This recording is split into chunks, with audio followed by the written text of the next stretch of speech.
सर्वमंगल मांगल्ये शिवे सर्वार्थ साधिके शरण्ये त्र्यंबके गौरी नारायणी नमोस्तुते।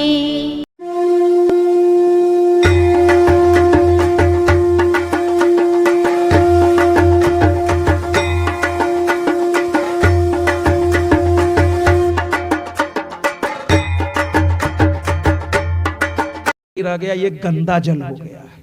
सब नाले आजकल गिराए जा रहे हैं गंगा जी में। हाँ, सब नाले गिर रहे हैं महाराज, है ना। इसलिए अब तो गंगा जी की हालत ऐसी कर दी है हमारी प्रशासन लोगों ने कि भैया नहाना तो छोड़िए, आचमन तो छोड़िए, अब तो बस यही है कि दर्शन मात्रेण मन कामना पूर्ति, जय मां गंगे जय मां गंगे। अब दर्शन से ही काम चलाइए महाराज।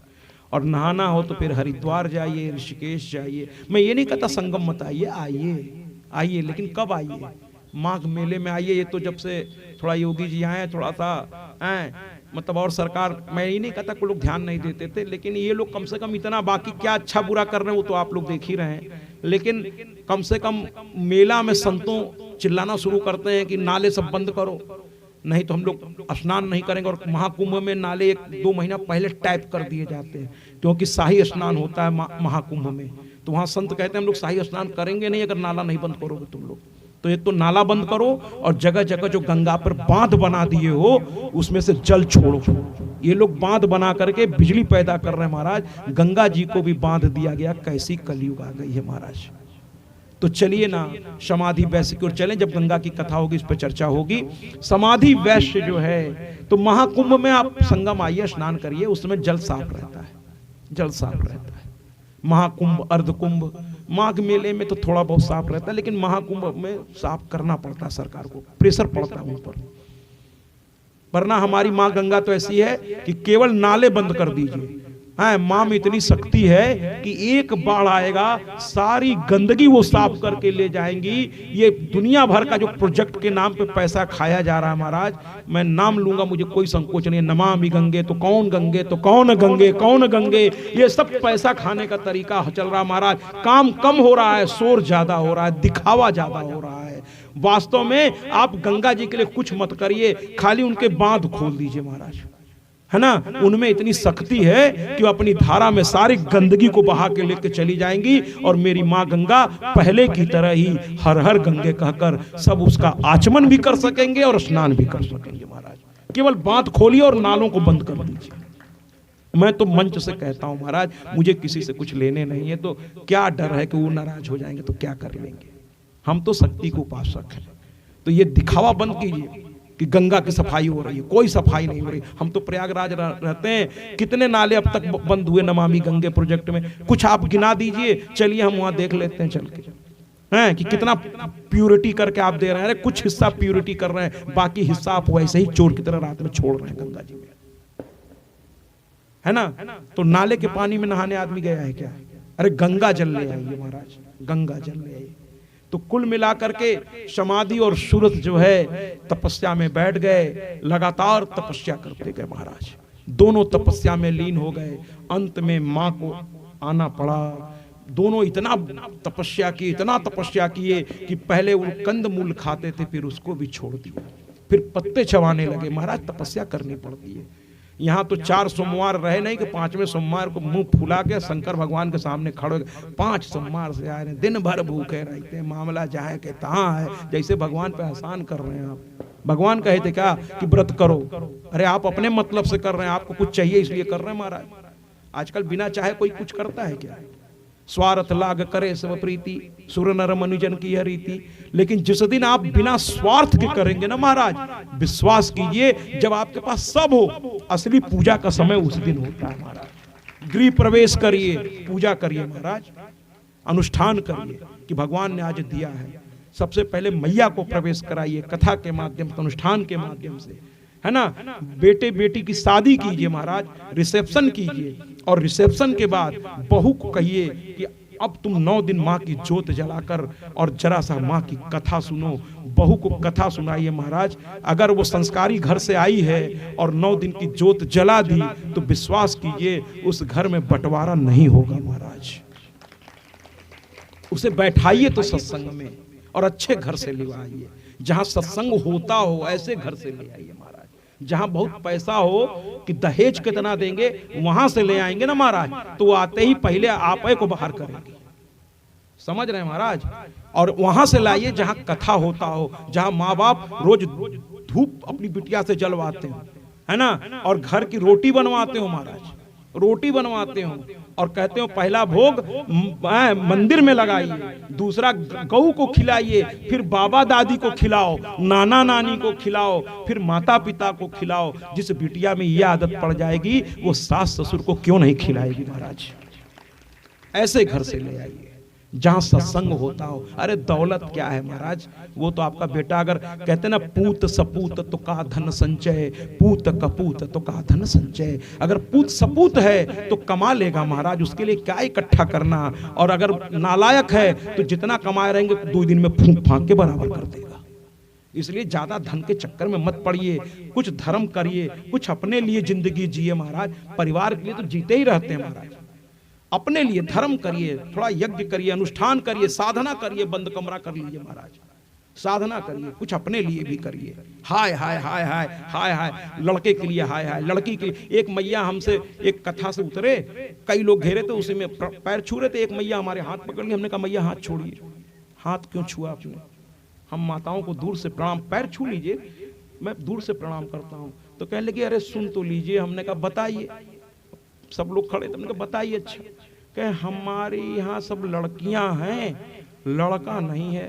हमने कहा तो मैया फिर समस्या क्या है? तो कहे आशीर्वाद दीजिए लड़का हो जाए। हमने कहा एक काम करिए मैया, कल इसका जवाब दूंगा। अब तो व्यासपीठ से उतर चुका हूँ। तो दूसरे दिन कथा में मैं बैठा और मैंने कहा वो मैया आई है, मैंने कहा आप उठिए नहीं, बैठे रहिए। हमने कहा यहाँ जितने लोग बैठे, ऐसे ही मैंने कहा जितने लोग बैठे हैं और जिनके जिनके यहाँ लड़के हैं सब लोग हाथ उठाइए। बहुत लोगों ने हाथ उठा दिया। हम कहे लड़का लड़का जिसके जिसके हो। हमने कहा महाराज अब हमको मत बताइएगा, किसी को मत बताइएगा और ना हाथ उठाइएगा, लेकिन आप अपने दिल से पूछिए कितने लड़के वाले अपने लड़कों से संतुष्ट हैं, बता दीजिए महाराज। सब सन्नाटा हो गया। हम के कितने लोग गर्व से कह सकते हैं कि हमारा बेटा हमारी बात पूरी तरह से मानता है। हमने कहा क्या लड़का और क्या लड़की महाराज, जो दिल को भा जाए वही आपका अपना है, बाकी सब तो बेगाना है महाराज। जो आपको हमेशा जी बाबूजी जी मां करे, जो आपके आदेश को ब्रह्म वाक्य मान ले महाराज। और ये बचपन से आदत पड़ती है, बचपन से। लोग कहते हैं अभी छोटा है जाने दो, अरे अभी बच्चा नहीं महाराज। पूत के पांव पालने में दिखने लगते हैं। बच्चा बचपन से बताने लगता है कि हम कौन हैं। उसको सही रास्ता दिखाना माता पिता का कर्तव्य है। अपने कर्तव्य का पालन कीजिए। आजकल तो मोबाइल ऐसा हो गया महाराज, कोई किसी से बात नहीं करता और लोग अनुष्ठान यज्ञ सब कराते ही नहीं। पहले लोग कराते थे, बच्चों को बैठाते थे, डांटते थे, बैठो कथा सुनो। अरे भैया इंसान ही है वो भी, पत्थर थोड़ी है, सुनेगा, हजारों बात रोज सुनेगा, उसमें से अगर एक बात भी उसके समझ में आ गई महाराज तो उसका जीवन बदल जाएगा। तो कुल मिलाकर के समाधि वैश्य की कथा यहां पर दोनों ध्यान में मगन हो गए। एक दिन मां प्रकट हो गई, क्योंकि दोनों ने बरसों तपस्या की महाराज। पहले फल खाना छोड़ दिया, पत्ते चबाए, फिर वो भी छोड़ दिया, फिर जल पे रहने लगे महाराज। जल भी साधना करिए महाराज। ये 9 दिन की साधना जो डॉक्टर साहब कर रहे हैं आसान नहीं है महाराज, आसान नहीं है, बहुत भाग दौड़ पड़ती है, लेकिन यही तो साधना है महाराज। साधना करिए, साधना का पसीना भी सोना बन जाता है महाराज। डॉक्टर साहब से देखिए कितने प्रसन्न है इस समय, बल्कि दुनियादारी में कभी कभी झल्ला जाते होंगे, लेकिन माँ के काम में दिन भर थके फिर भी प्रसन्न है। हमारे सामने भी रात में फोन कर करके कहते हैं अरे भैया तू काहे नहीं आवा, इतना आनंद आवत बा, आके देखत है। ऐसा बोलते रहते डॉक्टर साहब, बहुत आनंद आ रहा है। तो कुल मिलाकर साधना कीजिए। गृह प्रवेश में या अपने बेटे बेटियों की शादी के बाद, रिसेप्शन के तुरंत बाद नहीं तो 6 महीने साल भर बाद जरूर इस तरह की कथाएं रखिए और बहू को वहां बैठाइए और उसके बाद अगर उसके गोद भरे न महाराज तो समझ लीजिए आपके घर में कोई अच्छी आत्मा ही आएगी। हमेशा ध्यान रखिए जी, बिल्कुल अपने कर्म में शामिल कर लीजिए पूजा पाठ को। पहले के लोग ऐसा करते थे, हर शुभ काम में पहले भगवान की जी भर के। और आजकल हम लोग क्या करते, पार्टी करेंगे महाराज, तो करिए पार्टी, करिए पार्टी, फिर ऐसी पार्टी होगी और ऐसा बैंड बजेगा कि फिर सारी दुनिया देखेगी कैसे कैसे बैंड आपके घर में बज रहा है। लेकिन अगर भगवान का शंख बजेगा महाराज, धूप जलेगा, दिए जलेंगे, तो निसंदेह आपका घर स्वर्ग हो जाएगा महाराज। क्योंकि स्वर्ग में यही सब तो होता है, और क्या होता है महाराज, और अलग से कुछ होता है क्या? देखिए ना कितनी श्रद्धा से बैठे हुए हैं, लगातार धूप जला रहे हैं। अब इससे भी सुंदर क्या स्वर्ग होता होगा महाराज, हमें तो नहीं लगता। जहां माँ का धुआं उठ रहा हो, माँ की ज्योत जली हो, कितना माँ का प्यारा स्वरूप है, मैं तो देखता रह जाता हूँ। डॉक्टर साहब बहुत ढूंढ के लाए हैं, और क्या विशाल प्रतिमा है, क्या विशाल है, मैं तो जी भर के देखता हूँ महाराज। तो कुल मिलाकर घर में ये सब चीजें स्थापित कीजिए, ये सब चीजें स्थापित कीजिए। और बुआ जी ने इसमें चुनरी चढ़ाकर और सोने में सुहागा कर दिया है महाराज, और सोने में सुहागा कर दिया। तो मां प्रकट हो गई, कहने लगी पुत्रों तुम्हारी साधना से मैं खुश हूं। आप लोग भी साधना कर रहे हैं, कहीं ना कहीं आपके भाव के अनुसार मां किसी न किसी रूप में आपके हृदय में प्रकट जरूर होगी, अगर साधना सच्ची है तो। और इस साधना को जितना प्रचंड करेंगे आप, जितनी ये कथाएं होंगी, जितना आप इसमें बैठेंगे, क्योंकि एक से नहीं होता महाराज, पाप एक थोड़े न किए हैं हम लोग, उस तरफ पुण्य भी एक से नहीं होगा, एक सोमवार से नहीं काम चलेगा। जाने अनजाने में दिन भर में कितने पाप होते, उसी तरह हमको जाने अनजाने में न जाने कितने पुण्य करने पड़ेंगे, तब जाकर के पड़ला बराबर होगा। पुण्य हम थोड़ा सा करते हैं, पाप खूब करते हैं महाराज, और फिर कहते हैं कुछ फायदा नहीं हो रहा है। जितना पाप करते हैं उससे ज्यादा पुण्य करना होगा, तब मां प्रकट होगी। मां प्रकट हुई, दोनों हाथ जोड़ करके देखने लगे। मां कहने लगी पुत्रों क्या चाहिए? राजा ने तो अपना दुख बता दिया, मां ने कहा तथास्तु। अरे इतने छोटे काम के लिए तुमने इतनी साधना की। मां खुद प्यार जब देती है तो बहुत देने लगती, कहते अरे ये तो कोई बड़ी बात नहीं है, तुम्हें तुम्हारा राज्य भी मिलेगा, तुम्हें तुम्हारा सम्मान भी मिलेगा, और इतना छोटा सा वरदान देने के लिए मैं थोड़ी आई हूं। मैं तुम्हें वरदान देती हूं कि केवल इस राज्य के तुम राजा नहीं होगे, आने वाले दिनों में स्वयंभू मनु बनकर पैदा होगे और पूरे एक कल्प के तुम राजा बन जाओगे महाराज। जय, ये है मैया, पूरे कल्प प्रयत्न, और एक कल्प में न जाने कितने युग बीत जाते हैं महाराज। द्वापर युग, सतयुग, त्रेता युग, कलयुग, न जाने कितने युगों का राजा बना दिया मैया ने। कहा अरे मेरे दर्शन से एक छोटा सा, वो तो तुम्हें मिल गया, वो तो तुम्हें मेरी साधना से ही मिल गया, अब मेरा दर्शन भी हो गया, तो अब तुम कल्प के स्वयंभू मनु बन के पैदा होगे, मनु बनोगे, कल्प के राजा बन जाओगे। राजा लोटपोट होने लगे, फिर समाधि की ओर मुड़ी मेरी नजरों के सामने। समाधि से कहने लगी साधना तुमने भी की है। वो वैश्य था, व्यापारी था, वो घाटे का सौदा तो कर ही नहीं सकता था महाराज। व्यापारी कभी घाटे का सौदा करता ही नहीं। कहने लगा इतना साधना किए तब तो तुम आई हो, और इतने सस्ते में तो मैं छोड़ने वाला हूं नहीं। है ये क्या मैं मांगूंगा, ये भौतिकवादी चीजें, ये आज मिलेंगी और कल चली जाएंगी, तो हमें ये सब नहीं चाहिए। जैसे मैंने कहा कि मुझे ये सब नहीं चाहिए, आपका थम्स अप पेप्सी ये सब क्या करूंगा लेके, मुझे तो बस आपके संत का वस्त्र दे दीजिए। उसी तरीके से खैर समाधि वैसे तो बहुत बड़े भक्त थे, मैं उनके चरणों के धूल का धूल भी नहीं हूं। अभी तो कोशिश कर रहा हूं, अभी तो भक्ति का भाव भी मुझे लगता है कि अभी पूरी तरह से मेरे अंदर नहीं आई है ना। और हर भक्त ऐसा ही सोचता है, कभी तो बहुत कुछ करना बाकी है। डॉक्टर साहब से पूछ के देखिए, एक कथा या एक उससे उनको संतुष्टि होने वाली नहीं, अभी कुछ दिन में संतुष्ट हो जाएंगे, बड़ा आनंद आया, बहुत आनंद आया। लेकिन भक्त पता चला कभी वैष्णो चल दिए, कभी मैया, एक बार दर्शन करके मन भरता है क्या, फिर चल देता है। भक्त का मन कभी भरता ही नहीं महाराज, जब जब भगवान उसको शक्ति देता है वो फिर उनके नाम को लेके बैठता है। समाधि ने कहा भैया मैं व्यापारी आदमी हूँ, मैं घाटे का सौदा तो करूंगा ही नहीं, जितना माल लगाया है उसका दुगना नहीं 10 गुना लूंगा, मैं व्यापार जीवन में किया हूं। तो कहा कि फिर कैसे होगा? मां ने कहा फिर तुम ही बताओ। तो क्या कहा, आइए ना जरा इस गीत से देखे कि मांस के पास जब जाइए या माँ की कथा में बैठिए तो माँ से ये मांगिए जो समाधि वैश्य ने आज मांगा है। इस गीत से सुनिएगा, बैठे बैठे ही तालियां बजाइएगा और जरा आंखें बंद करके भाव में आइए कि कितना प्यारा चीज इस व्यापारी ने मांग लिया।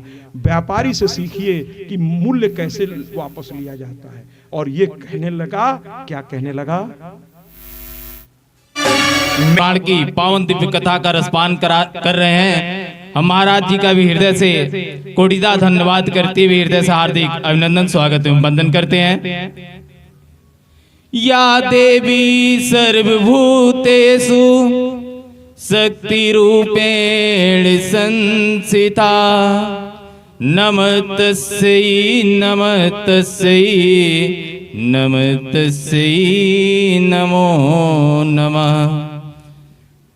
जय अम्बे गौरी मैया, जय श्यामा गौरी, तुमको निस दिन ध्यावत मैया जी को निस दिन ध्यावत हरि ब्रह्मा शिवरी।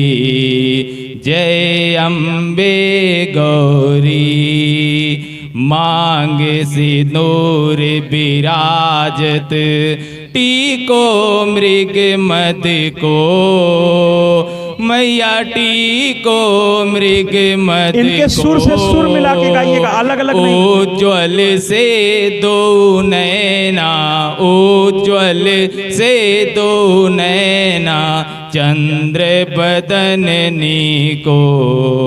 जय अम्बे गौरी कनक समान कलेवर रक्तांबर साजे मैया, रक्तांबर साजे रक्त पुष्प गलमाला, रक्त पुष्प गलमाला कंठन पर साजे।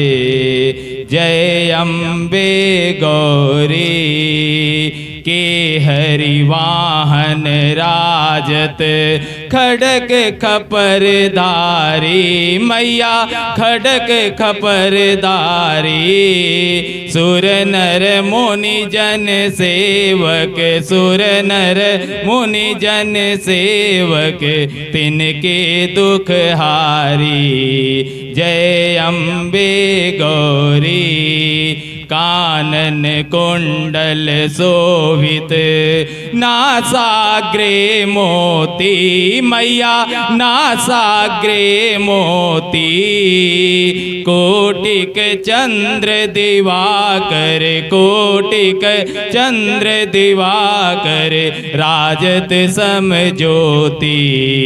जय अम्बे गौरी शुंभ निशुंभ बिडारे महिषासुर दाती मैया, महिषासुर गाती धूम बिलोचन नैना, धूम बिलोचन नैना निस दिन मदमाती।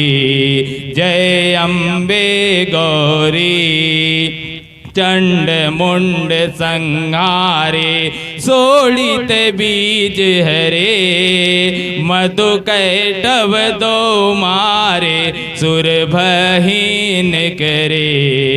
जय अम्बे गौरी ब्रह्माणी रुद्राणी तुम कमला रानी आगम निगम बखानी तुम शिव पटरानी।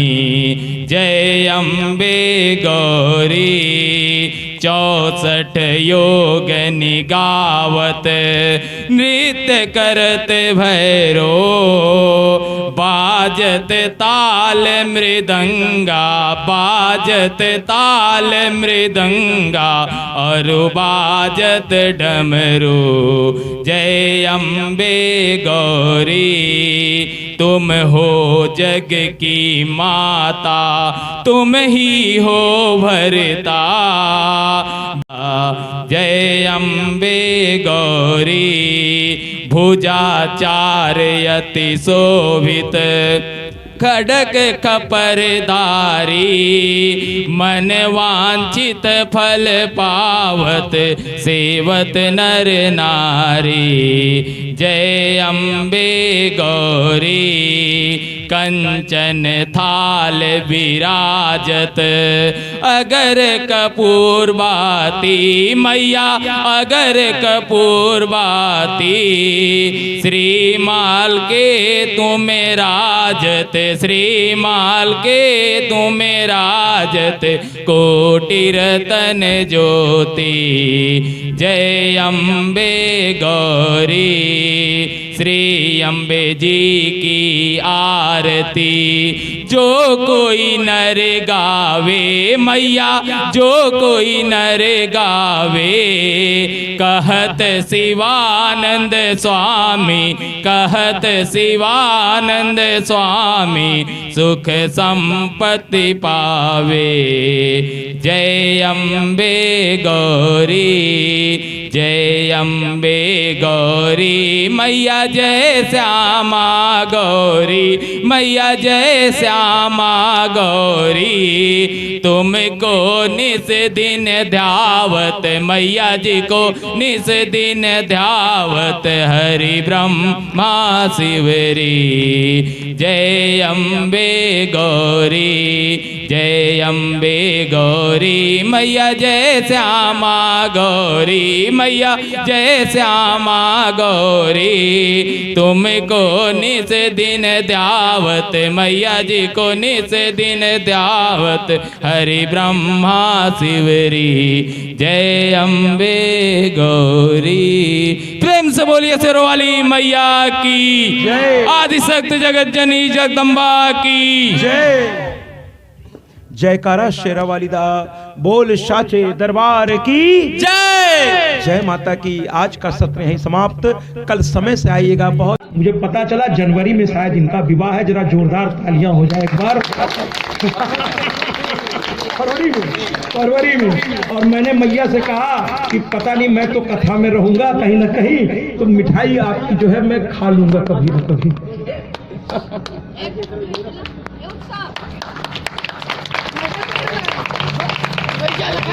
आप ये नहीं कहे हैं कभी कभी खाऊंगा। आपने कहा कि बुलाइएगा मैं आऊंगा। अजीत जी यह मौका आप मिस मत कीजिएगा।